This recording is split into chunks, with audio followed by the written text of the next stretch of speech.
जो परमेश्वर ने जो खेत दिया है, अगर हम 1 एकड़ खेत के अनुसार उसमें हम बीज न डालें और उससे कम डालें, हम 2 किलो बीज डालकर पूरे खेत में चले आए, तो क्या वो 2 एकड़ के अनुसार उसमें फसल देगा? दे देगा? बाकी जगह खाली जगह में क्या उगेगा? अगर सही जगह पर बीज नहीं पड़ेगा तो बाकी जगह खेत में ऊंट, कटारे, कांटे, जंगली घास, ये सारी चीजें उगने लगेंगी, क्योंकि उस खेत में पर्याप्त मात्रा में बीज आपने नहीं बोया। जब आपने पर्याप्त मात्रा में उस पूरी जमीन पर बीज नहीं बोया तो वो बाकी की चीजें वो उगाएगी जो वहां पर उगना नहीं चाहिए। हमारा भी जीवन ठीक इसी प्रकार से है। परमेश्वर के द्वारा जो चीजें उसने हमें निर्धारित ठहराई हैं, आज से लेकर पृथ्वी जब से चालू हुई, जब से परमेश्वर ने हमें और आपको चुना है, तब से लेकर आज तक उन सारी चीजों के विषय में परमेश्वर हमें बताता चला आया है। मजबूरी है कि यदि आज हम परेशान हैं, यदि आज हम दिक्कतों का सामना करना हमें पड़ रहा है, उसमें कहीं ना कहीं हमें और आपको दिक्कत है, उसमें हम और आप झूठे हैं। बहन बच्चे को प्लीज थोड़ा सा शांत कर लीजिए आप। परमेश्वर का वचन देखेंगे कि हम दसमांश, पहली बात तो आप देखिए दसमांश है क्या। दसमांश का मतलब होता है कि 1 रुपए, 10 रुपए का नोट है, 10 रुपए के नोट में 9 रुपए मेरा हो गया और 1 रुपए उसका परमेश्वर का, वो दसमांश हो गया। अगर 10 क्विंटल खेत में धान हुआ, 9 क्विंटल मेरा है, 1 क्विंटल धान परमेश्वर का हो गया। कोई भी दसवीं चीज वो परमेश्वर का वो 10वां अंश के रूप में कहलाता है, पर्याप्त बीज के रूप में, पर्याप्त भेंट के रूप। अब हम इसमें क्या देखते हैं? दसमांश अलग है, दान अलग है, भेंटें अलग होती हैं। दसमांश अलग, दान अलग और भेंटें अलग हैं। परमेश्वर के द्वारा इन सारी चीजों में पुराने नियम में, ये शुरू पुराने नियम से लेकर नए नियम तक, लास्ट तक चला आ रहा है। मेरे साथ एक वचन निकालेंगे जो हम परमेश्वर के वचन से देखते हैं, सबका पढ़ा लिखा होगा। उत्पत्ति की पुस्तक 14 अध्याय उसके 20 वचन को कोई भी मेरे साथ निकाल कर पढ़ेगा। दसमांश का मतलब है कि दसमांश किसी भी आय का, चाहे वो हमारी आय हो, हमारी मजदूरी हो, हम मजदूरी करने वाले लोग हों या हम बिजनेस करने वाले लोग हों, हमारा व्यवसाय चलता हो, हमारी नौकरी हो, किसी भी चीज़ का हम दसमांश का मतलब है कि हमारी मजदूरी, बिजनेस या खेती या फसल का किसी भी चीज़ का 10वां हिस्सा, उसको हम दसमांश बोलते हैं, जो परमेश्वर के द्वारा ठहराया गया हिस्सा है। परमेश्वर ने उसको हमारे और आपके लिए दिया है। वो हमें परमेश्वर सब कुछ दे रहा है, वो 9 हमारा है और 10वां भाग परमेश्वर का है। मेरे साथ इस वचन को निकालेंगे यहाँ पर। और धन्य है परम प्रधान ईश्वर, जिसने तेरे द्रोहियों को तेरे वश में कर दिया है। तब अब्राहम ने उसको सब वस्तुओं का दशमांश दिया। तब अब्राहम ने किसको दिया दशमांश? परमेश्वर को दशमांश दिया।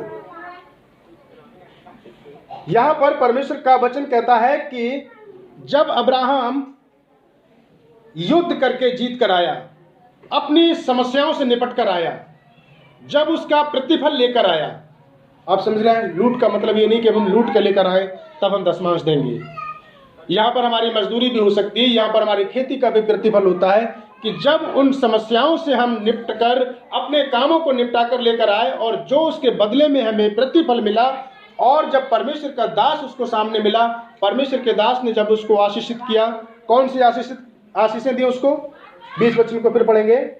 और धन्य है परम प्रधान ईश्वर, धन्य है परम प्रधान परमेश्वर, जो कि तू अपनी खेती का पूरा काम निपटा चुका, जिसने तेरे द्रोहियों को तेरे वश में कर दिया। जिसने तेरे द्रोहियों को, यहाँ पर हम द्रोहियों के जगह पर लगा सकते हैं, जिसने कि तेरे खेतों से कीड़े मकोड़ों को, बीमारियों को भगाया और तमाम प्रकार के द्रोहियों से, विरोधियों से बचा के रखा।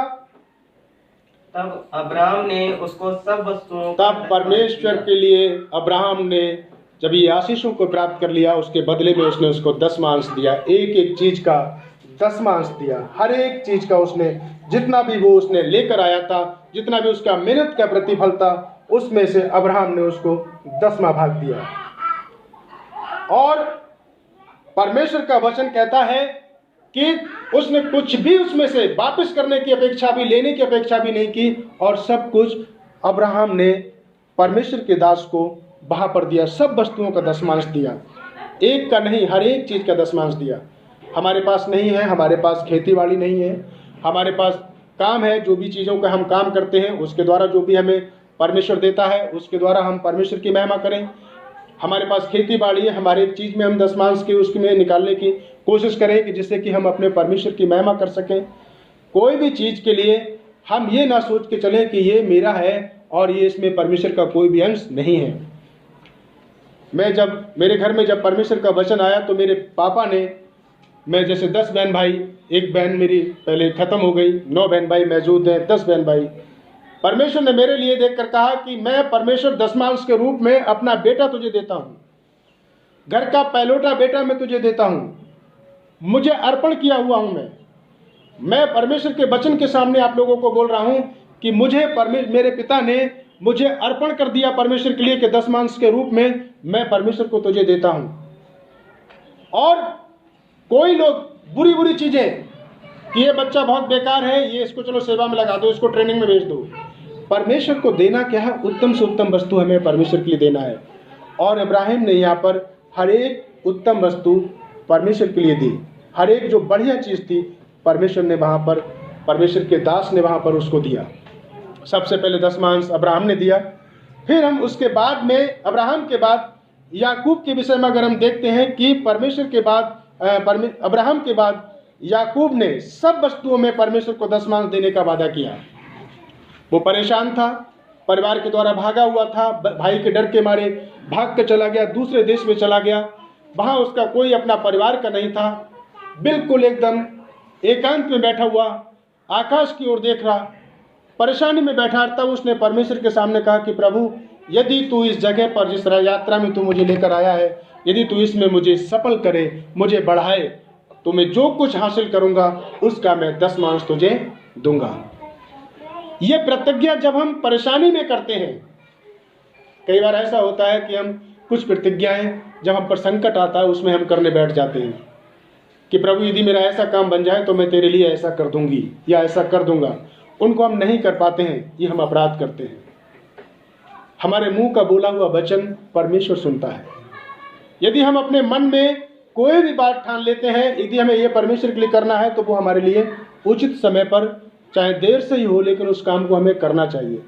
मेरे साथ इस वचनों को निकालेंगे कि याकूब ने किस रीति से परमेश्वर के सामने प्रतिज्ञा की, जो उत्पत्ति 28 अध्याय में 28 अध्याय उसके 22 वचन को पढ़ेंगे।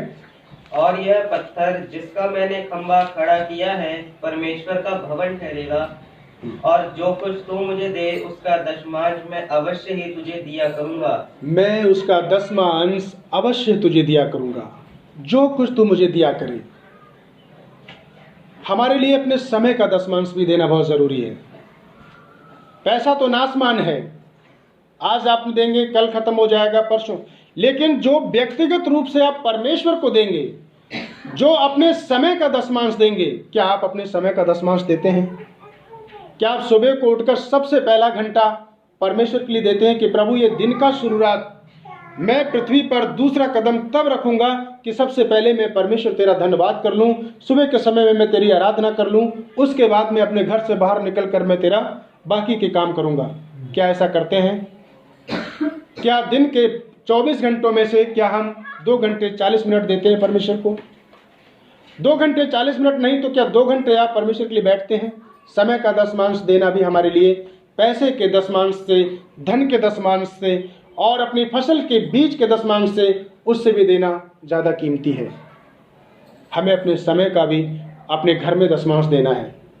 अपने समय का, अगर दिन में हम जब भी हमें समय मिले, देख करके मैंने आधा घंटा प्रार्थना कर लिया, अभी मेरा आधा घंटा शेष बचा हुआ है, अभी मैं 1 घंटा नहीं कर पाया हूँ, आधा घंटे में फिर करूँ। इस तरीके से हम अपनी प्रार्थनाओं के समय का भी दशमांश परमेश्वर को देना शुरू करें, प्रत्येक वस्तु का। जब याकूब वहाँ पर बैठा तो याकूब ने ऐसे ही यूं ही नहीं बोल दिया कि प्रभु यदि तू मुझे सब कुछ ठीक करे, मेरे लिए यात्रा ठीक करे, तो मैं तुझे अपनी सब चीज़ों का दशमांश दूंगा। क्या उसने ऐसे कहा होगा? पहले उसने क्या करा? तब याकूब ने मन्नत मानी, यदि परमेश्वर मेरे संग संग रहकर मेरी यात्रा की रक्षा करे, मुझे खाने को रोटी दे और पहनने के लिए कपड़ा दे, और मैं अपने पिता के, क्या कहा? और मैं अपने पिता के घर कुशल से लौट जाऊं तो यहोवा मेरा परमेश्वर ठहरेगा, और ये पत्थर जिसका मैं खंभा खड़ा किया है, और ये पत्थर जिसका मैंने खंभा खड़ा किया है परमेश्वर का भवन ठहरेगा, और जो कुछ तू मुझे देगा उसका मैं दसमांश दूंगा। सबसे पहले याकूब क्या कर रहा है? प्रार्थना में बैठा है। सबसे पहले वो प्रार्थना करने बैठा है। दान देने से पहले भी प्रार्थना करने बैठा है। मैंने जब भी मुझे परमेश्वर ने पैसा मेरी कमाई का दिया, मैंने जो भी कुछ परमेश्वर ने निकाला, पहले मैंने उसके लिए प्रार्थना की। अभी भी मैं थोड़ा थोड़ा करके जो मेरी कमाई का है मैं उसको इकट्ठा कर रहा हूँ कि सही समय पर इकट्ठा होगा, उसका मैं दसमांश दूंगा। हम जो भी निकाल रहे हैं, 100 रुपया भी निकाल रहे हैं दसमांश का, उसके लिए प्रार्थना की प्रभु ये दसमांश के रूप में मैं तेरे लिए निकाल रहा हूँ। तूने मेरी कमाई में मुझको आशीष दी, इतने समय से इतने तक मैंने ये कमाया है, इसका मैं दसमांश निकाल कर प्रभु तेरी उपस्थिति में मैं देना चाहता हूँ। उसको रख दीजिए। कम लग रहा है रख दीजिए, जब इकट्ठा 2-4 हो जाए उसके बाद में आप परमेश्वर के भवन में देकर आए। तरीके को हमें चेंज करना है, परमेश्वर के लिए हमें चेंज करना है। वचन कह रहा है, तू मेरे संग संग रहकर यात्रा में मेरी रक्षा करे, मुझे खाने को रोटी दे और पहनने को कपड़ा दे। अब कोई भी व्यक्ति जितने यहाँ पर बैठे हैं, क्या कोई ये कह सकता है कि परमेश्वर हमें खाने को रोटी नहीं दे रहा है? कोई एक व्यक्ति कह दे। कोई ये बात बोल सकता है अपने मन में कि अरे मुझे तो रोटी भी नहीं मिल रही है, मुझे पहनने को वस्त्र भी नहीं मिल रहा है, तो मैं दसमांश कैसे दे सकता हूँ? लेकिन याकूब भी यहाँ पर महसूस कर रहा है, क्योंकि वो घर से भागा हुआ है, निवस्त्र, उसके पास पहनने को वस्त्र भी नहीं है, और वो कह रहे थे परमेश्वर मुझे पहनने को वस्त्र और मुझे खाने को रोटी दे, और जो कुछ मैं कमाऊंगा उसका मैं दसमांश परमेश्वर तुझे दिया करूंगा। एक मन्नत मानना है परमेश्वर के आगे, एक अपनी बात को प्रमाणित तौर से हमें अपने परमेश्वर के लिए करना है। समझ में आ रहा है? परमेश्वर का वचन समझ में आ रहा है? परमेश्वर का वचन यदि समझ में आ रहा है तो इस बात को समझे कि ये वचन परमेश्वर हमसे क्यों बात करना चाह रहा है। ये जितना आपके लिए है उतना ही मेरे लिए भी है। हम सब के लिए परमेश्वर की प्रतिज्ञा एक समान है। और उसके बाद याकूब के बाद नंबर आता है मूसा का। पहले दसमांश किसने दिया? पहले दसमांश किसने दिया? अब्राहम ने। बोलिए अब्राहम ने। पहले दसमांश किसने दिया? अब्राहम ने। दूसरा दसमांश किसने दिया? याकूब ने। अब दसमांश मूसा का बारी आती है। परमेश्वर का वचन मेरे साथ निकालेंगे किस रीति से याकूब के बाद मूसा से परमेश्वर ने कहा कि गिनती की पुस्तक उसके 18 अध्याय और उसके 21 वचन को पढ़ेंगे। कैसे मूसा से परमेश्वर यहाँ पर बात कर रहा है, मेरे साथ निकालेंगे गिनती की पुस्तक और उसका 18 अध्याय 21 वचन पढ़ेंगे। फिर मिलाप वाले तंबू की जो सेवा लेवी करते थे, उसके बदले में उनको इस्राएल का सब दसमांश उनका देखभाल करके देता हूँ। परमेश्वर का वचन यह कह रहा है कि वे सब लोग अपना अपना 10वां भाग लेकर लेवियों के पास आते थे। मूसा को परमेश्वर ने कहा कि जो 10वां अंश जो इजरायलियों के पास है वो तू कहाँ लेकर जाएगा? लेवियों के पास लेकर जाएगा। मैं इस चीज़ को बड़ा सरल तरीके से बताना चाहता हूँ कि कोई भी पास्टर जो सेवा करने वाले लोग हैं, आप बता दीजिए कि कोई पास्टर अपने पास खेती बाड़ी लेकर बैठा हो। एक पास्टर एक कमरे में बैठ के प्रार्थना करने वाला होगा या फिर उसका एक बड़ा चर्च बन जाएगा। परमेश्वर लेवी का मतलब क्या है कि परमेश्वर की सेवा करने वाले। पहले लेवी लोग हुआ करते थे, फिर उसके बाद में पास्टर, प्रचारक, प्रभु के दास, सेवक। रूप वही है। परमेश्वर का वचन कह रहा है कि फिर मिलाप वाले तंबू को जो सेवा लेवी करते हैं उसके बदले में उनको इजरायली सब दसमांश उनका निज भाग करके देता हूं। क्या लिखा है? उसके बदले में उनको इजरायलियों का सब दसमांश उनका निज भाग करके देता हूं। निज भाग करके जो दसमांश का जो भाग है वो इजरायलियों ने लेवियों को देने, क्योंकि लेवी लोगों को, पास्टर लोगों को जब मिस्र से परमेश्वर लेकर आया था इजराइल के लोगों को, तो उनको कोई भी भाग नहीं दिया गया था। ये दसमांश की रीति किसी मनुष्य ने नहीं बनाई है, ये परमेश्वर के द्वारा नियम ठहराया गया है। लोग मलाकी की पुस्तक को पढ़कर कि दान दिया करो ये सब, लेकिन इसकी सत्यता यहाँ से परमेश्वर निकाल कर लाया। जब यहोशू ने राजपाट बांट के दिया लोगों को, सारे लोगों को 12 गोत्रों को राजपाट, 11 गोत्रों को राजपाट बांट दिया, लेकिन 12वां गोत्र जो था लेवी का गोत्र था, उनको किसी प्रकार का कोई राजपाट नहीं मिला। परमेश्वर ने कहा कि तुम्हारा भाग्य क्या होगा, मैं ठहरूंगा। लेवियों का भाग्य परमेश्वर था स्वयं। लेवियों को परमेश्वर ने अपने दासों को इसलिए अलग किया कि वो इजरायलियों के लिए प्रार्थना करें। आज बड़ा से बड़ा विश्वासी क्यों कहता है पास्टर साहब को फोन करके कि पास्टर साहब मेरे लिए प्रार्थना करना? भाई आप भी तो प्रार्थना कर सकते हैं, लेकिन एक प्रथा है। बड़ा से बड़ा विश्वासी पास्टर के पास फोन करके कहेगा कि पास्टर साहब मेरे लिए प्रार्थना कर देना। क्यों? क्योंकि परमेश्वर ने सेवकों को, जो उनके लेवी लोग हैं, उनको प्रार्थना करने के लिए इजरायलियों के लिए रखा था, ताकि वो उनके लिए प्रार्थना करें।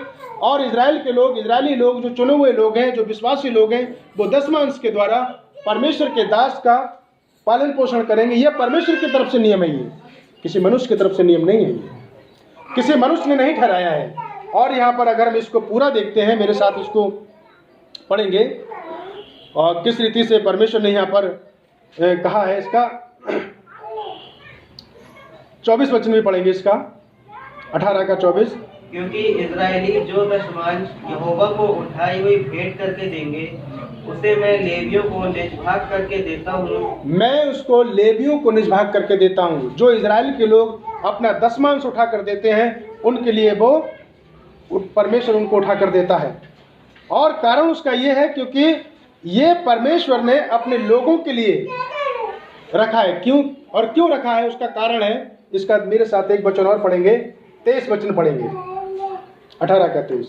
परंतु लेवी मिलाप वाले तम्बू की सेवा किया करें और उनके अधर्म का भार वे ही उठाया। उनके अधर्म का भार कौन उठाता था? लेवियों। इजरायलियों के अधर्म का भार कौन उठाता था? लेवी लोग अधर्म का भार उठाते थे। इसलिए परमेश्वर ने कहा कि तुम्हारे 10वां अंश जितने भी हैं वो सब किसके होंगे? लेवी के होंगे, सेवक के होंगे। पहले हिंदू रीति में, मैं जब उधर मेरा गांव में पंडित लोगों, शायद आप लोग करते नहीं करते हैं, पंडित लोग गांव में जाकर अपने आप खेतों में घूमकर वो उठा लेते थे, पूला उठाते थे, नहीं उठाते थे? उठा लेते थे ना, 5-5 पूले हमारे खेतों से उठा लेते थे, उन्हें कोई नहीं रोकता था। लेवियों का जो भाग है वो परमेश्वर के द्वारा ठहराया गया है। मैं इस चीज को इतनी गहराई से प्रचार के रूप में मैं नहीं कहना चाहता हूं। क्यों? क्योंकि लेवियों को परमेश्वर ने कहा कि वो तुम्हारे अधर्म का बोझ उठाएंगे। आज पास्टर घर में प्रार्थना करके, फास्टिंग करके सूखा जा रहा है, दुबला हुआ जा रहा है, परिवार सूखा जा रहा है पास्टर का कि किसके लिए? कलीसिया के लिए प्रार्थना करना है, फास्टिंग रख के प्रार्थना करना है, उनकी ये दिक्कतें खत्म हो जाए, उनकी ये परेशानी खत्म हो जाए। एक पास्टर घर में उपवास कर रहा है, 2-2 दिन का, 3 दिन का, उनके अधर्म के लिए प्रार्थना कर रहा है, उनके अधर्मों को अपने सिर पर उठाकर उनके पापों के लिए प्रार्थना कर रहा है कि प्रभु मेरे कलीसिया के अधर्मों को क्षमा कर, मेरे लोगों के अधर्म को क्षमा कर। क्यों? क्योंकि परमेश्वर का वचन क्या कर रहा है कि लेवी इजरायलियों के पापों को अपने ऊपर उठाकर वो परमेश्वर के भवन में आते थे। इसलिए परमेश्वर ने कहा कि लेवियों को 10वां अंश देना जरूरी है। इसलिए एक पास्टर कलीसिया के लिए प्रार्थना करने में रात में लगा हुआ है, वो प्रचार कर रहा है, हमें उसकी सुधि नहीं है। क्या वो काम परमेश्वर के दास का यूं ही है? आपको चंगाई चाहिए, आप स्वयं फास्टिंग रखिए, आप स्वयं प्रार्थना करिए, लेकिन नहीं, आपके साथ पास्टर भी फास्टिंग में बैठा हुआ है। ऐसा होता है या नहीं होता है? बताएं आप। आपके दुख में दुखी पास्टर होता है, आपके दुख में उसका परिवार होता है। क्यों? क्योंकि परमेश्वर का वचन कह रहा है कि तब परमेश्वर का वचन कह रहा है, परंतु लेवी मिलाप वाले तंबू की सेवा किया करें और उनके अधर्म का भार वे ही उठाया करें। यह तुम्हारी पीढ़ियों में सदा के लिए विधि ठहरे और इजरायलियों के बीच में उसका निज भाग ना होगा। और इजरायलियों का किसी के बीच में कोई खेती बाड़ी पास्टरों की नहीं थी। पास्टरों के लिए परमेश्वर ने, सेवकों के लिए स्वयं परमेश्वर उनका भाग ठहरा। अब लोग एक चीज और, मैं गुड़भेद की बात बताना चाहता हूं। परमेश्वर की आत्मा ने जिस चीज को बताया है, परमेश्वर लोग कहते हैं कि हम भी तो विश्वासी हैं, तो पास्टर की ही प्रार्थना जल्दी क्यों सुनी जाती है? क्योंकि पास्टर का परमेश्वर का एक दूसरा संबंध है। विश्वासियों का और परमेश्वर के दास का संबंध अलग अलग है। जब मूसा इजरायलियों के बीच में खड़ा हुआ होता था तो परमेश्वर क्या कहता था मूसा से? मूसा तू पहाड़ पर आ चढ़ के। इजरायलियों से कहना पहाड़ को ना छुएं वरना मर जाएंगे वो। जैसी जिसकी पवित्रता ही थी, परमेश्वर उसको उसके अनुसार उसको लेकर आता था। मूसा को परमेश्वर ने वहां ठहराया, इजराइल के लोगों के लिए ठहराया, उनको पवित्र करने के लिए ठहराया, तो वहीं से परमेश्वर मूसा को ही पास बुलाता था। इसलिए परमेश्वर के दास का और परमेश्वर का संबंध एक अलग संबंध होता है, विश्वासियों का संबंध एक अलग संबंध होता है। क्योंकि परमेश्वर का दास रात में भी प्रार्थनाएं कर रहा है, वो आपके पापों के बोझ को उठाए बैठा हुआ है, वो आपके लिए रात दिन प्रार्थना कर रहा है, लेकिन जहाँ दसमांश देने की बारी आती है वहाँ परमेश्वर के दास का कोई मतलब नहीं है। हम उसको एक साइड कर देते हैं, दरकिनार कर देते हैं हम उसके लिए।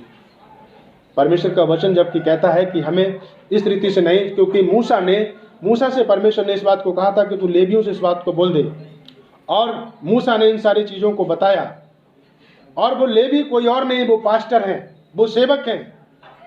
फिर इसके सिवाय परमेश्वर ने कहा कि जो दसवां अंश तुम विश्वासियों से लेते हो, अब ये बात आ गई सेवकों की। लेवियों के लिए भी परमेश्वर ने एक आदेश दिया कि तुम जो कलीसिया से दसवां अंश लेते हो उसका भी तुम दूसरे सेवकों को, कई पास्टर ऐसा करते हैं, मैंने परमेश्वर के, मैं तारीफ में नहीं कर रहा हूँ, हम लोगों ने कई बार ऐसा करके छुट-फुट चीज़ें करके भी हमने सेवकों के लिए दी हैं कि जो आप लोगों से कलीसिया से जो दसमांश लिया जाता है, सेवक भी लोग भी जो सेवा करने वाले लोग हैं वो लोग भी दूसरे सेवकों को उस दान में से दान देते हैं वो लोग, ताकि उनकी भी वो कमी घटी परमेश्वर के द्वारा पूरी हो। पढ़ेंगे मेरे साथ इस वचन को, गिनती 18 का 29 वचन पढ़ेंगे।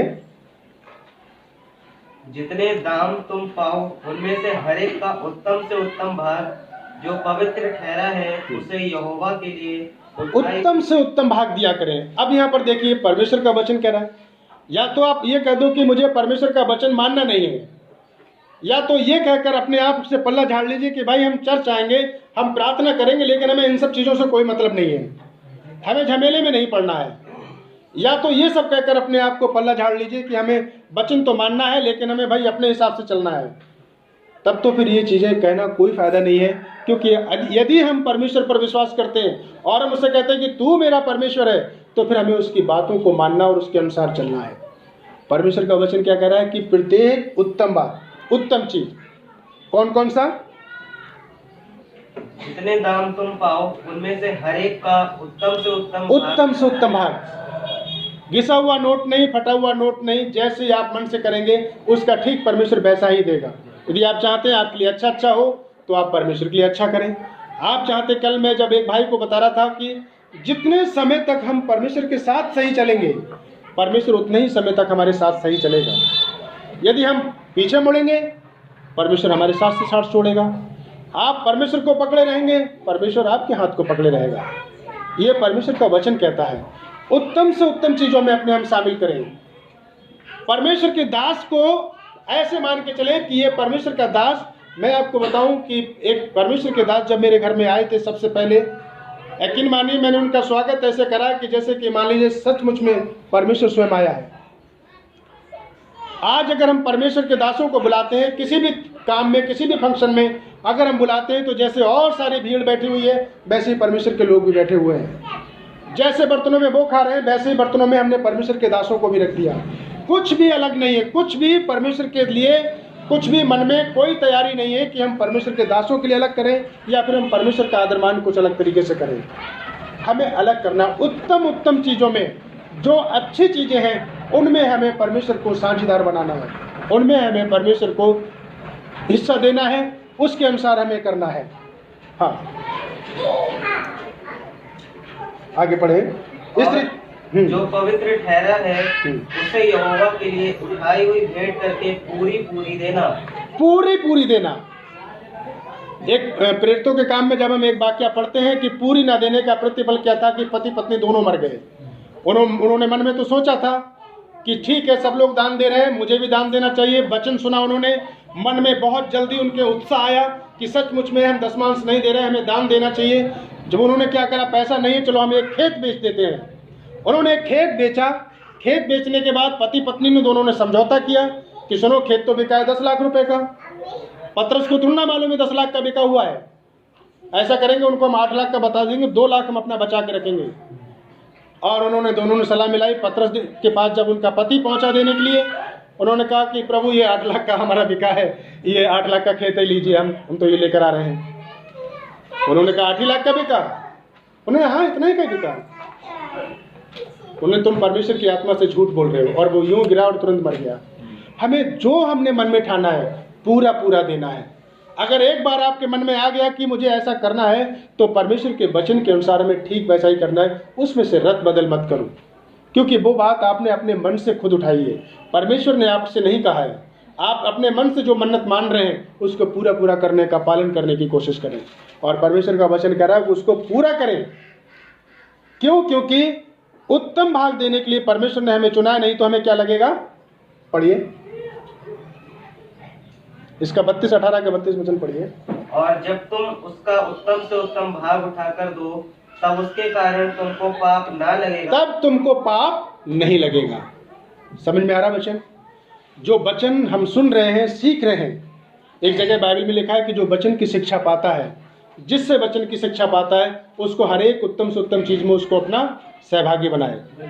हाँ, हर बात में पढ़ देंगे इस वचन को।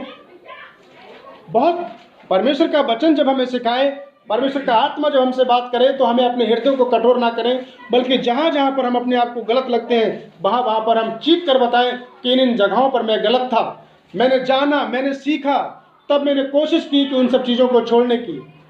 मैं गला फाड़ कर बोलता हूँ लोगों के सामने, जहाँ जहाँ मैं गलत था मैं बताता हूँ कि इन चीज़ों में मैं पिछले सालों से गलतियाँ करता चला आया। मसीह में होने के बाद मैं उन चीज़ों को गलत करता चला आया, जो काम मुझे नहीं करना चाहिए था, मैं फिर भी उनको करता चला जाता था। पढ़ेंगे इस वचन को। जो वचन की शिक्षा पाता है, जो वचन की शिक्षा पाता है, जिससे पाता है। यदि आप परमेश्वर के दास से वचन की शिक्षा पाते हैं, आप जहां पर भी शिक्षा पा रहे हैं, वहां पर आपको क्या करना है? वो सब अच्छी वस्तुओं में सिखाने वाले को भागी करे। सिखाने वाले को हर एक अच्छी वस्तु में उसको भागी करे। भागी का मतलब समझते हैं? उसको हिस्सेदार बनाए, कि हर एक अच्छी वस्तु में हिस्सेदार है वो। क्या हम ऐसा करते हैं? परख कर देखें अपने आप को जांचें।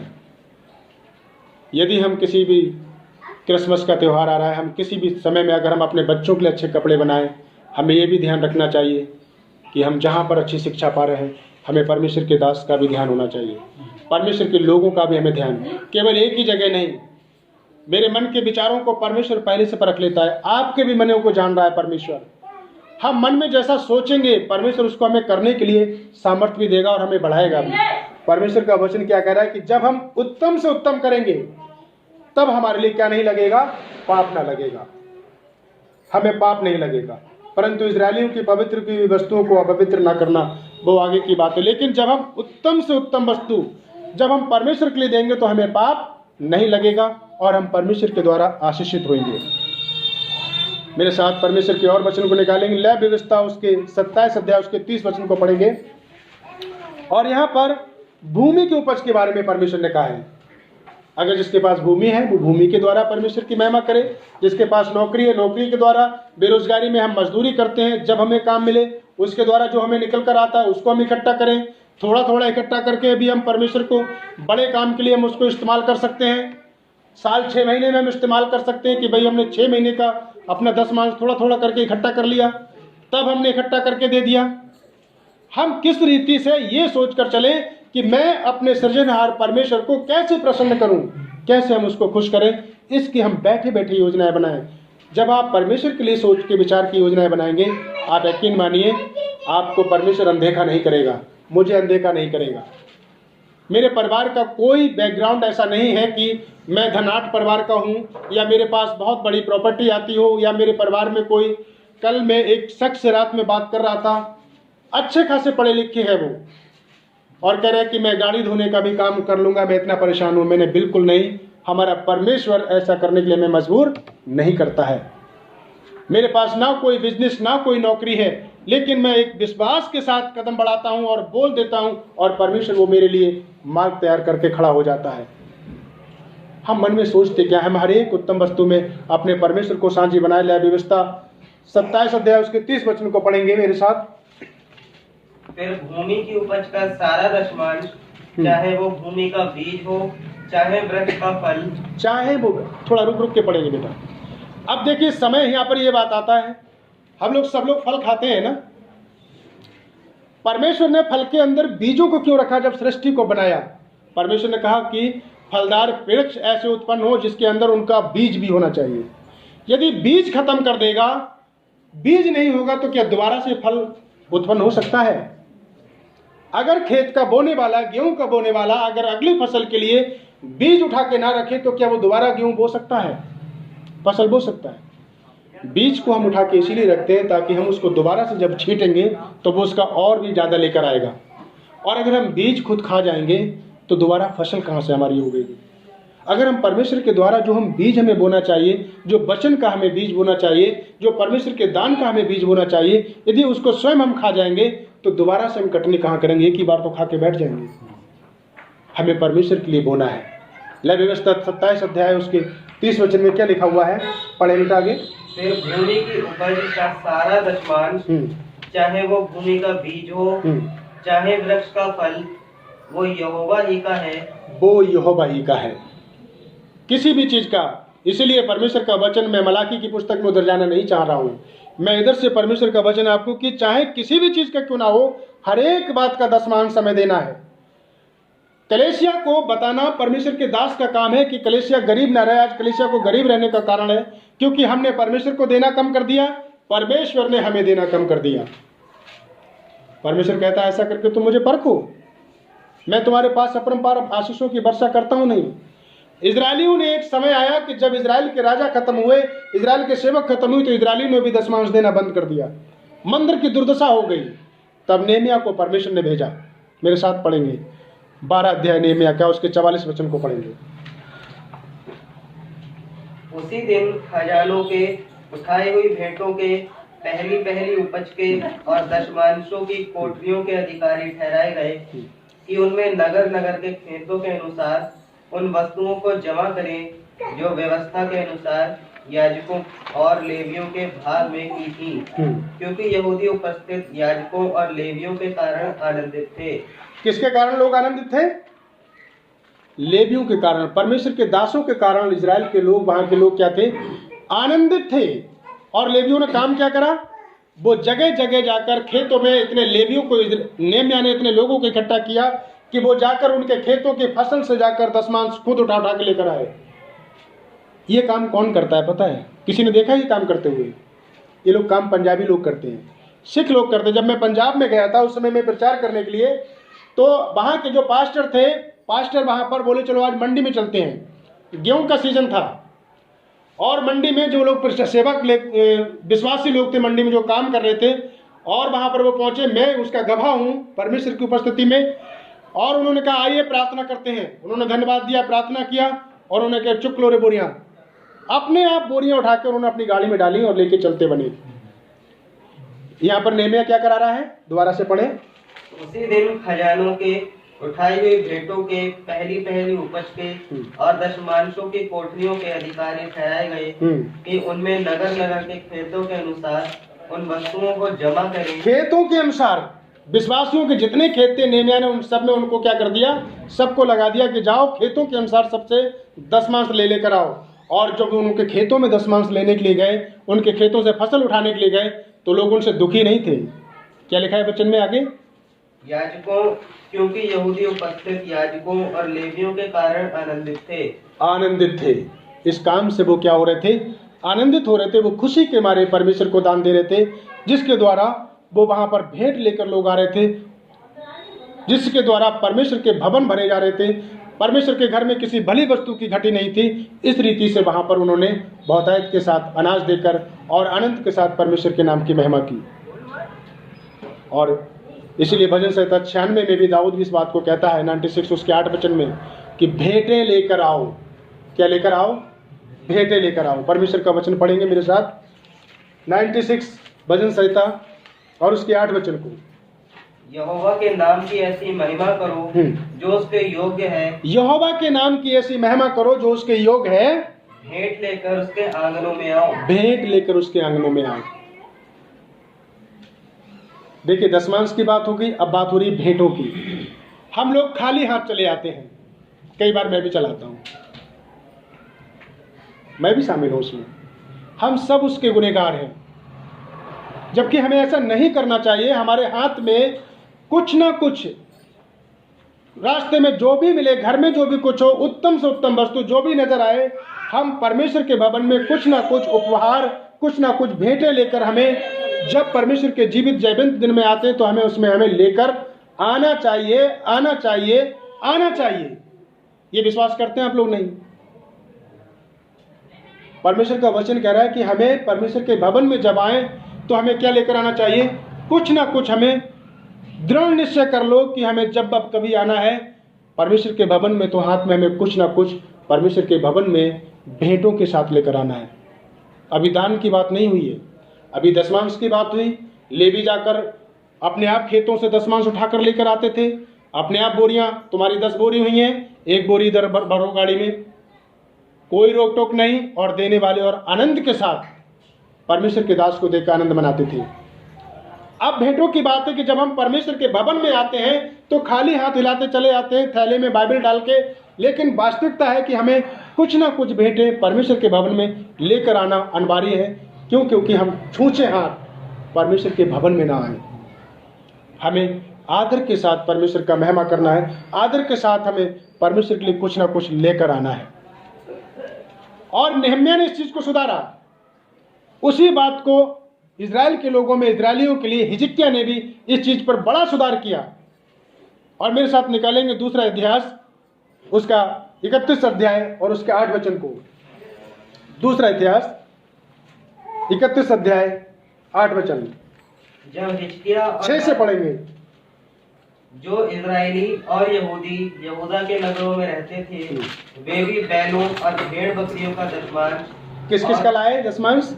बैलों और उनके पास बैल थे, बैलों का दशमांश लाए, और भेड़ बकरियों का दशमांश लाए। इसके लिए भी परमेश्वर ने कहा, अब परमेश्वर के भवन में आप भेड़े लेकर आ जाओ, बकरी लेकर आ जाओ, तो वो तो सारी जगह मिनमिनाने से और गड़गड़ाहट से भर जाएगा। लेकिन उसके लिए परमेश्वर ने क्या कहा कि इसको बेच कर, अगर तुम्हारे पास बैल है दशमांश में, तो बैल ना देके उसको बेच कर उसका तुम क्या करो, उसका पैसा परमेश्वर के भवन में लाके जमा कर सकते हो। बैल अपने लिए रख लो, लेकिन उसका अनुमान लगाकर उसका कुछ हिस्सा बढ़ाकर और उस पैसे को परमेश्वर के भवन में लाकर दशमांश के रूप में आप जमा कर सकते हैं। ये परमेश्वर के द्वारा विधि ठहराई गई थी। ये काम किसने करा? हिजकिय्याह राजा ने इजराइल के लोगों से कराया। आज इजराइल देश भौतिक रूप से, जो देश इजराइल बसा हुआ है, भौतिक रूप से उसके तरह दुनिया में कोई देश नहीं है इजराइल की तरह। इजराइल का नाम बाइबल में बार बार क्यों आता है? परमेश्वर ने इजराइल को इतना संगठित करा, इतना मजबूत करा इजराइल के लोगों को, इजराइल के लिए, कि दुनिया की कोई ताकत आज भी इजराइल को हरा नहीं सकती। जिसके साथ परमेश्वर खड़ा हो तो उसको कोई हरा सकता है क्या? हम परमेश्वर से अलग रहना चाहते हैं, मुंह मोड़ना चाहते हैं, इस कारण हमारी दुर्दशा ऐसी है। हम वहीं के वहीं, हम जीव के तो नहीं होना चाहते, हम परमेश्वर में बढ़ना नहीं चाहते हैं। हमारे लिए परमेश्वर की आज्ञा कोई मायने नहीं रखती है, इसलिए हम ग्रोथ नहीं कर पा रहे हैं। हम अपनी परेशानियों में हैं, जैसे मुरझा के आते हैं और मुरझाए चेहरे लेकर चले जाते हैं। उन्होंने कहा कहाँ गए थे? उन्हें बस कोई पूछ रहा है तो ये नहीं बताएंगे कि हम चर्च गए थे, ये नहीं बताएंगे जल्दी कि हम प्रार्थना करके आ रहे हैं, चर्च गए। कहीं ऐसा ना हो कि सामने वाले को पता लग जाए कि अरे ये चर्च से आ रहा है, ऐसा ही हो गए। बस कहाँ गए थे? कहीं नहीं, बस ऐसे ही गए थे काम से। ये सब चीज़ों को परमेश्वर सब जानता है। बदलने की ज़रूरत है हमें, और आपको समझने की ज़रूरत है कि हम किस रीति से परमेश्वर के अनुसार चल रहे हैं। और हिजकिय्याह ने क्या कहा था? पढ़े बेटा आगे। और उन पवित्र वस्तुओं का दशमांश जो उनके परमेश्वर यहोवा के निमित्त पवित्र की गई थी लाकर ढेर ढेर करके रखने लगे। ढेर ढेर करके रखने लगे। इतने लोग थे कि ढेर लग गया। अब सोचिए, हम जितने लोग चर्च में विश्वासी लोग आए हुए हैं, अगर हम सब लोग भेंटों के रूप में लेकर आए, कोई केले लेकर आ रहा है 1 दर्जन, कोई एक चीज लेकर आ रहा है, कोई दूसरी लेकर आ रहा है, और अगर 30 लोग आ रहे हैं तो कितना यहाँ ढेर लग जाएगा? कितना ढेर लगेगा? लगेगा ना? किसके लिए लगेगा? लेकिन हम मुरझाए हुए आते हैं और मुरझाए हुए चले जाते हैं, खाली हाथ आते हैं, खाली हाथ चले जाते हैं। तुम जैसे परमेश्वर को साथ व्यवहार करोगे, परमेश्वर तुम्हारे साथ वैसा व्यवहार करेगा। हाँ या ना? मैं जैसा व्यवहार परमेश्वर के साथ करूंगा, परमेश्वर मेरे साथ वैसा व्यवहार करेगा। ये परमेश्वर की सत्यता है, ये परमेश्वर का वचन है। और बाइबल बताती है कि उसने सब लोगों को देखा। जब उसने ढेर देखे, 8 वचन पढ़ो, देखो जब हिजकिय्याह और हाकिमों ने आकर उन ढेरों को देखा, तब यहोवा को और उसकी प्रजा इज़राइल को धन्य धन्य कहा। क्या कहा उसके लिए? जोर से बोलिए, क्या कहा? क्या कहा? जोर से बोलिए। धन्यवाद दिया। किसने दिया? वहां के राजा ने धन्यवाद दिया। अगर ये सारे लोग जब हम पूरे भेंटे लेकर आएंगे तो क्या यहाँ पर जो परमेश्वर के दास हैं वो ये कहेंगे, अरे ये क्या ले आए तुम लोग? ये बोलेंगे क्या? कहेंगे आओ हम लोग सब परमेश्वर का धन्यवाद करते हैं। भेंटे देकर, दान देकर हम परमेश्वर को धन्यवाद देने का एक मौका ढूंढते हैं कि इन सारी चीज़ों से हम परमेश्वर का क्या करें? धन्यवाद करें। इस रीति से हम अपने परमेश्वर को धन्यवाद करने के लिए उसके नाम की महिमा करते हैं। और राजा ने देखा कि तो इतने सारे ढेर किस चीज़ के लगे हैं। लोगों ने कहा, अरे प्रभु हम तो ये दशमांश लाए हैं, ये तो हम भेंटे लाए हैं। तब वहाँ के राजा ने क्या करा? राजा हिजकिय्याह ने क्या करा? धन्य कहा, इज़राइल के परमेश्वर को धन्य कहा और इज़राइल के लोगों को धन्य कहा। और उन्होंने कहा कि तुम धन्य लोग हो जो परमेश्वर के लिए इतनी सारी भेंटें लेकर आए हो। हम जब परमेश्वर को देते हैं, परमेश्वर उससे कई गुना हमारे लिए देता है। वो कर्जदार नहीं है। ऐसा नहीं कि उसके पास पैसा खत्म हो गया इसलिए हमें मिल नहीं रहा है, हम उसको दे नहीं रहे इसलिए परमेश्वर गरीब हो गया, ऐसा मतलब नहीं है। वो हमारे मन की इच्छाओं को हम जो दान देते हैं उसके द्वारा वो परमेश्वर उसमें हमें बढ़ाता है। दशमांश का नियम बाइबल में भी, नए नियम में भी दिया है। मत्ती 23:23 को जल्दी से पढ़ेंगे मेरे साथ निकाल के। मत्ती 23:23।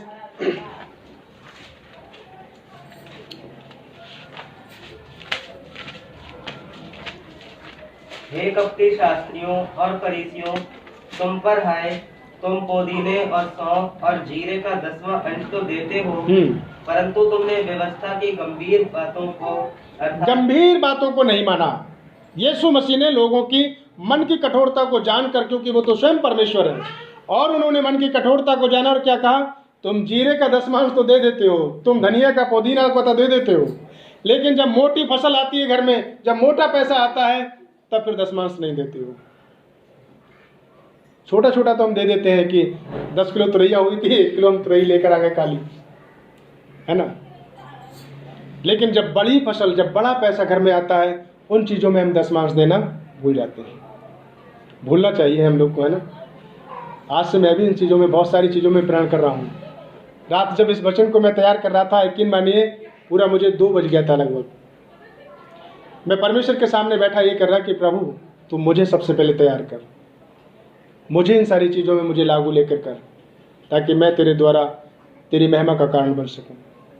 और परमेश्वर का वचन कह रहा है कि हमें हर एक बात में उसके लिए महिमा का कारण होना है। फिर एक वचन और पढ़ेंगे, 1 कुरिन्थियों 9 अध्याय उसके 13 और 14 वचन को पढ़ेंगे, जो बहुत ज़रूरी वचन है। 1 कुरिन्थियों 9 अध्याय। क्या तुम नहीं जानते कि जो मंदिर में सेवा करते हैं वे मंदिर में से खाते हैं, और जो वेदी की सेवा करते हैं वे वेदी के साथ भागी होते हैं। जो मंदिर की सेवा करते हैं, परमेश्वर का घर क्या है? ये मंदिर है ना। परमेश्वर का वचन कह रहा है कि जो मंदिर की सेवा करते हैं वो मंदिर में ही खाएंगे। उनके लिए खाने का प्रबंध कहाँ किया जाएगा? मंदिर में ही कराया जाएगा उनके लिए। क्यों? क्योंकि वो उसकी सेवा टहल करते हैं। परमेश्वर का वचन कह रहा है कि जो मंदिर में खाते हैं उनके लिए ये सेवा का प्रमाण है। लिखा है, क्योंकि जो इस सेवा का प्रमाण स्वीकार करे, परमेश्वर उसको क्या पढ़ा? 1 कुरिन्थियों, दोबारा से पढ़ना बेटा। क्या तुम नहीं जानते जो मंदिर में सेवा करते हैं वे मंदिर में से खाते हैं, और जो वेदी की सेवा करते हैं वे वेदी के साथ भागी होते हैं। जो वेदी की सेवा करते हैं वो वेदी में भागी होते हैं। जो मंदिर में सेवा करते हैं परमेश्वर के लोग, वो मंदिर में रोटी खाते हैं। परमेश्वर उनके लिए मंदिर में व्यवस्था करता है सेवा करने वालों के लिए, और जो वेदी की सेवा करते हैं वो वेदी के भागीदार होते हैं। इस रीति से परमेश्वर ने वहाँ पर दान देने के विषय में यीशु मसीह ने इस प्रथा को प्रमाणित तौर से उसको पूरा किया। पौलुस इस चीज़ को क्लियर करता है। वो ही बात 2 कुरिन्थियों 9 अध्याय उसके 7 वचन में भी हम यहाँ पर देखते हैं। 2 कुरिन्थियों 9 अध्याय उसके 7 वचन में, हर एक जन जैसा मन में ठाने वैसा ही दान करे, न कुड़ के और न दबाव से। अब भाई बात यहाँ पर आती है कि हमने वचन सुन लिया, पूरा वचन हमने सुना, मन में बहुत उत्साह है कि हाँ मुझे 10वां देना चाहिए, मुझे दान देना चाहिए, मुझे भेंटे देना चाहिए। लेकिन दान दशमांश का मतलब ये नहीं है कि किसी प्रकार का जोर जबरदस्ती के साथ देना है कि नहीं हमें नहीं है हम मांग के लाकर दें, वो हमारा दान नहीं है। हमारे पास अगर दशमांश, हमारे पास कमाई नहीं है तो चोरी कर कर लेकर आए कि नहीं हमें दान देना है, वो दान नहीं है। गलत पैसे का इस्तेमाल करा हुआ, गलत तरीके से कमाया हुआ पैसे का भी परमेश्वर दान स्वीकार नहीं करेगा। चोरी डकैती का भी पैसा, बेईमानी के भी पैसे को परमेश्वर स्वीकार नहीं करेगा। छल कपट के पैसे को भी परमेश्वर स्वीकार नहीं करेगा। बल्कि परमेश्वर क्या कह रहा है कि तेरे पास जो कुछ है, फिर वहीं पर उदाहरण आ जाता है उस विधवा का कि उसने 2 दमड़ी डाली थी, उसके पास उतना ही था, जो था उसने वही दे दिया क्योंकि उसका मन देने का था। और वचन कह रहा है 2 कुरिन्थियों 9 अध्याय और उसके 7 वचन में कि हर एक जन अब जैसा आप अपने मन में विचार कर रहे हैं वचन सुन के, जैसा आपने परमेश्वर के वचन को सुना है, आपने उसी हिसाब से आप दान करें, कुड़ कुड़ के ना करें, किसी प्रकार से दबाव में ना करें। परमेश्वर का वचन कह रहा है ना कि दबाव से, ना कि कुड़ कुड़ कर, बल्कि हर्ष के साथ, प्रेम के साथ, सीना चौड़ा करके, खुशी के साथ कि मैं अपने परमेश्वर को देने जा रहा हूँ, मैं अपने परमेश्वर को ये बलिदान चढ़ाऊंगा या धन्यवाद के साथ भेंटें चढ़ाऊंगी। इस रीति से हम अपने परमेश्वर को, उसके नाम की महिमा करें। ये परमेश्वर का वचन है। क्यों? क्योंकि जो परमेश्वर का है वो हम परमेश्वर को दें और जो हमारे खर्च का है उसमें हम अपना खर्च करें। मत्ती 22 अध्याय उसके 21 वचन में लिखा, जब लोग वहां पूछने लगे कि क्या राजा को कर चुकाना जरूरी है, तब यीशु मसीह ने कहा कि सिक्का मुझे दिखाओ, उस पर आकृति किसकी छपी है। उन्होंने कैसर की। तो उन्होंने कहा जो राजा का है वो राजा को दो और जो परमेश्वर का है वो परमेश्वर को दो। जो परमेश्वर का है यदि हम उसे हम खुद खा जाएंगे तो हम उसमें हम कामयाब नहीं हो पाएंगे। हमें जो परमेश्वर का है हमें परमेश्वर के अनुसार देना सीखना है। एक दिन में नहीं सीखना है, एक दिन के लिए नहीं, ये हमारे जीवन भर के लिए है। यदि परमेश्वर का वचन कहीं आपको छू रहा है और परमेश्वर का वचन कहीं आपसे बात कर रहा है तो इस एक वचन को और पढ़कर हम परमेश्वर के लिए फिर आगे परमेश्वर के दास के हाथों में ये वचन समय को सौंपेंगे। मेरे साथ निकालेंगे मरकुस की पुस्तक 12 अध्याय उसके 41-44 वचन तक पढ़ेंगे। यहाँ पर वही पर है, विधवा ने जो दान दिया था वही वाक्य यहाँ पर दिया हुआ है कि उसने अपने खुशी के साथ जो दान दिया प्रभु के सामने लाकर परमेश्वर ने उसको स्वीकार किया। और जो लोगों ने बहुतायत के साथ होने के बावजूद भी थोड़ा दिया उसका कोई मतलब नहीं रखा, वो गिना नहीं गया, वो परमेश्वर की दृष्टि में कुछ भी नहीं था। परमेश्वर की दृष्टि में वही है जो हम खुशी के साथ अपनी कमाई के अनुसार जो कुछ हमारे पास है उत्तम से उत्तम परमेश्वर के लिए बलिदान चढ़ाते हैं, दशमांश तलक देते हैं, भेंटें लेकर आते हैं और दान परमेश्वर के भवन में चढ़ाते हैं। इस 3 प्रकार का दान हमें देना है। आगे से अगले सप्ताह से हमें इस चीज़ को अपने जीवन में अगर वचन को हम लागू कर रहे हैं, सीख रहे हैं कि प्रभु मुझे तेरे वचन के अनुसार चलना है, तो बाइबल बताती है कि यदि तुम मुझ में बने रहो और मेरा वचन तुम में बना रहे तो जो कुछ मांगोगे वो तुम्हारे लिए हो जाएगा। हम प्रण करेंगे, प्रतिज्ञा करेंगे कि प्रभु मैं दशमांश और भेंटें और दान में तीनों चीज़ों में अलग अलग तरीके से डिफरेंस करके अंतर रख कर करूँगा और करूँगी। इस रीति से मैं परमेश्वर की महिमा करूँगी। दशमांश हम घर में इकट्ठा करके स्वयं परमेश्वर के भवन में लेकर आए। दशमांश महीने में या 6 महीने में एक बार दिया जाता है, लेकिन भेंटें लेकर और दान लेकर हम हर दिन जब हम परमेश्वर के भवन में आते हैं तब हमें लेकर आना होता है। जब हम भवन में आए, परमेश्वर के जीवित जैवंत दिन में जब हम उसकी आराधना करने आए, हाथों में कुछ ना कुछ भेंटें हों और देने के लिए हमारे पास दान हो जो हम पहले से तैयारी करके परमेश्वर की उपस्थिति में लेकर बैठे होंगे। हर्ष के साथ, उधार लेकर किसी से नहीं, मांग कर किसी से नहीं, जो परमेश्वर ने आपको कमाई दी है ईमानदारी के साथ वो परमेश्वर के लिए करें, तब परमेश्वर हमें और आप सबको बहुतायत के साथ आशीष देगा। कलेसिया गरीब नहीं रहेगी, आप गरीब नहीं रहेंगे, हम गरीब नहीं रहेंगे। क्यों? क्योंकि परमेश्वर ने हमें जयवंत होने के लिए, आशीषित होने के लिए चुना है। उत्पत्ति में परमेश्वर ने सृष्टि में आदम को बनाया और बनाने के बाद तुरंत उसने कहा कि फूलो फलो और पृथ्वी पर क्या हो जाओ, भर जाओ। वो फूलों फलों की आशीष हमें परमेश्वर पहले ही दे चुका है। हमें उसके अनुसार चलना है और आशीषों को पाना है। परमेश्वर इन वचनों के द्वारा हमको आशीष दे, हमें सारे को आशीषित करे। इन वचनों के द्वारा परमेश्वर हम सबको बड़ी आशीष दे। सभी को जय मसीह की।